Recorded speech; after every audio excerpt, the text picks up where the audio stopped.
دلیلیں بنا بنا کر پیش کی جاتی ہیں۔ اللہ فرماتے ہیں وَبِذَلِكَ فَلْيَفْرَحُوا، نعمتوں پر خوش ہونا چاہیے۔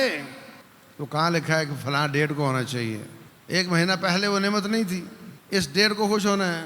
صحابہ کرام نبی صلی اللہ علیہ وسلم کی تشریف آوری پر خوش ہو رہے تھے، بیٹھے بولے دیکھو محفل میلاد منا رہے تھے، تو کیا 12 تاریخ تھی وہ؟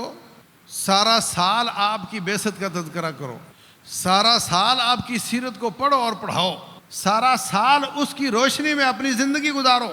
یہ ہے مطلوب شریعت اسلامیہ میں۔ عقل شکل ہندوؤں سے ملتی ہو، عورت فلمی ایکٹروں جیسے لباس پہن کر بولے میں میلاد منانے کے لیے آئی ہوں، لا حول ولا قوت الا باللہ، یہ گستاخی ہے اور یہ بہت بڑا مذاق ہے کہ ڈھول کی تاپ پر گدھے گھوڑے سجا کر بے حیائی والا لباس پہن کر عورتیں باہر آئیں، مردوں کی شکلیں عقلیں ہندوؤں سے ملتی ہوں اور کہیں جی ہم آپ کا دن منانے کے لیے آئے ہوئے ہیں۔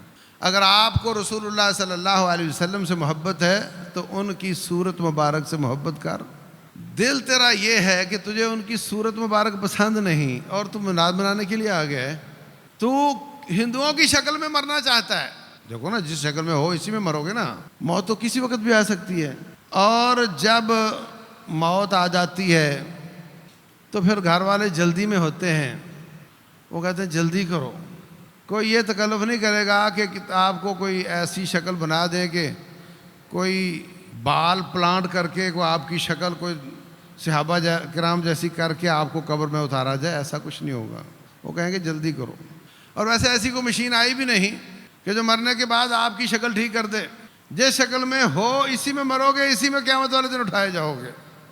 اور اگر آپ کو نبی صلی اللہ علیہ وسلم کی شکل پسند نہیں، صورت مبارک پسند نہیں، تو پھر کیا منانا اور کیا نہ منانا۔